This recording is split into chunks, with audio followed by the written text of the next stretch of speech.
A graça e a paz do Senhor Jesus, meu querido, minha querida, bom dia. Como vai você, sua casa, sua família, seus projetos, seus sonhos? E mais um dia de meditação da palavra.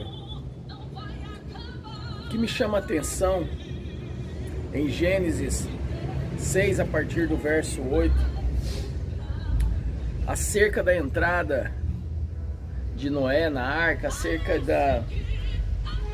das coisas que aconteceram naquele tempo, mas o que me chama a atenção, a maior atenção, é em Deus achar graça,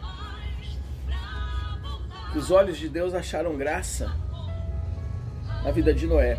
É a primeira vez que a graça ela é mencionada na Bíblia. E a graça ela se refere à bondade de Deus que se estende ao homem não merecedor.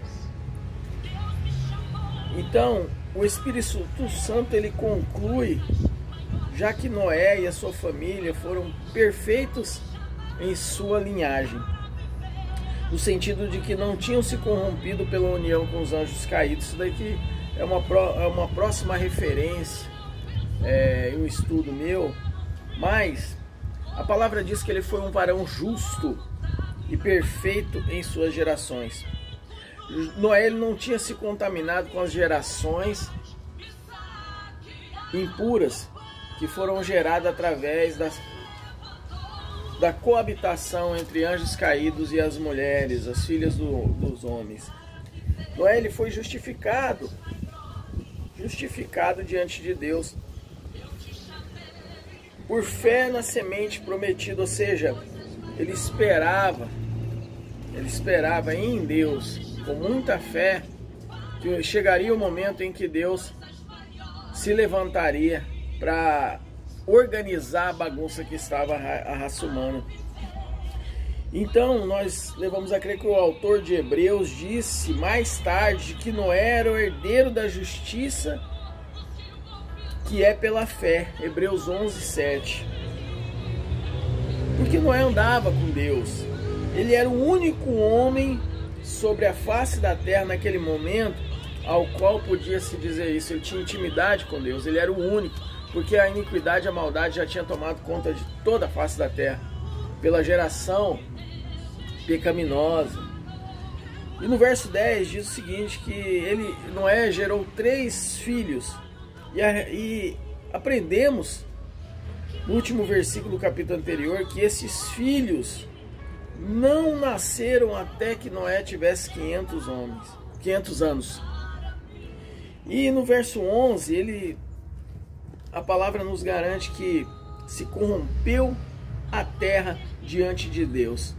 E a terra estava cheia de violência. Significa que todos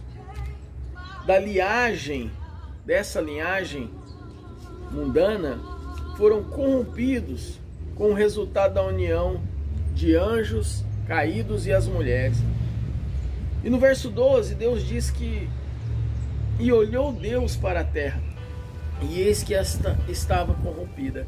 Os olhos de Deus denotam uma observação especial, como se ele tivesse instituído uma investigação sobre a terra e toda a humanidade, sobre a real condição de toda a humanidade.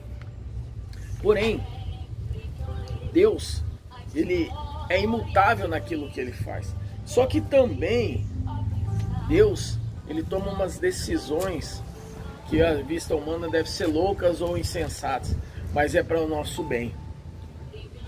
A linhagem da raça humana inteira, devido à união dos anjos caídos com mulheres, viu-se desfigurada. E esse foi o plano de Satanás para impedir que o Redentor viesse ao mundo, contaminando a raça com sangue de anjos caídos, com a geração de criaturas, seres com forças extraordinárias que poderiam atingir velocidades, humanamente falando, impossíveis, forças descomunais e até aberrações, confusão, distúrbios.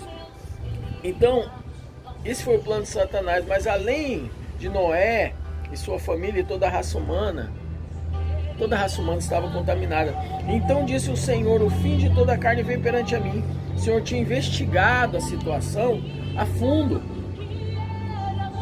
porque a terra está cheia de violência por causa deles. Então o texto hebraico diz: porque a terra está cheia de violência por parte da face deles. A ideia é, eles sabiam o que estavam fazendo e com efeito desafiaram a Deus para que ele os detivesse. E eis que vou destruir junto com toda a terra. Deus não daria mais chance se não fosse por Noé. A raça humana teria deixado de existir e este mundo teria retornado ao estado desolado e vazio, e as trevas estariam sobre a face das águas se Deus não tomasse essa decisão, como descrito em Gênesis 1:2. Então ele deu a ordem para Noé construir a arca, uma arca grandiosa. Ele deu todas as metragens dessa arca. E a palavra de Deus, ela é fiel, justa e verdadeira, queridos. Quando ele dá a ordem para algo grandioso, é sempre para algo grandioso, nunca é para algo pequeno. E ele jamais vai dar uma ordem para que seja construído algo se ele não sondar o coração do homem, se ele não sondar o caráter do homem para saber verdadeiramente que esse homem vai conseguir efetuar com êxito. O que eu quero dizer dentro do entendimento, sabedoria que Deus nos dá? Queridos, Deus, ele não muda a palavra dele, ele é imutável. Ele é imutável. E por ser imutável, Deus toma algumas decisões para que nossas vidas voltem ao alinhamento. Ele toma decisões. E ali, dizendo, humanamente falando, Deus poderia ser um Deus cruel, porque exterminou a raça humana.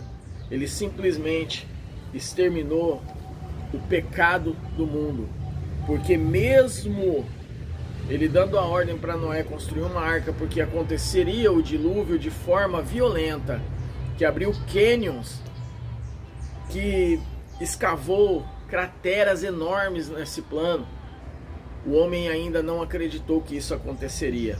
Ou seja, do intervalo do chamado de Noé para a construção da arca até a conclusão e o fechamento da porta, alguns estudiosos e teólogos dizem que duraram de 100 a 120 anos, não sabe ao certo, mas é uma base. Então o homem ainda teve de 100 a 120 anos para se arrepender dos seus pecados e fazer parte da construção da arca e entrar nela para ser salvo. Deus ainda deu uma chance. E o que você tem feito com as chances que Deus tem te dado todos os dias? Porque nós só temos uma geração para salvar outra geração. Ou seja, cada geração necessita de uma geração para que seja propagado esse evangelho de amor, o evangelho de paz. Só que alguns insistem em permanecer na posição de pecado, de iniquidade, mentira, maldições em suas vidas, porque simplesmente não acreditam na volta do Senhor Jesus. Não acreditam que agora ele vai vir como um leão nos ares e vai arrebatar e vai levar a sua igreja, assim como Deus fez com Noé. Porque dentro da arca estava Deus. Dentro da arca estava Deus, porque ele chamou Noé e sua família para entrar na arca. Então, através dessa frase, nós percebemos que o Senhor estava na arca, esteve na arca todo o tempo. E o Senhor está na arca, continua na arca, chamando você pelo seu nome, dizendo: vem. Então decida, querido, decida pelo melhor dessa vida, decida buscar o Senhor Jesus enquanto há tempo, porque os sinais já estão aí, descritos em Gênesis e Apocalipse, porque o final não está em Apocalipse, o final está em Gênesis, o começo e o fim está em Gênesis. Apocalipse é o anúncio da vitória de Cristo sobre todo o mal, e aqueles que são fiéis, ali também está descrito a herança da salvação. Que Deus te abençoe, que Deus te guarde, que o Senhor possa verdadeiramente ser único e exclusivo na sua vida. Entra na arca enquanto há tempo. Ministério Lar da Graça, ressuscitando sonhos no governo do Senhor. Vem ser um com a gente, Pastor Wagner Duarte, seu servo. Deus te abençoe.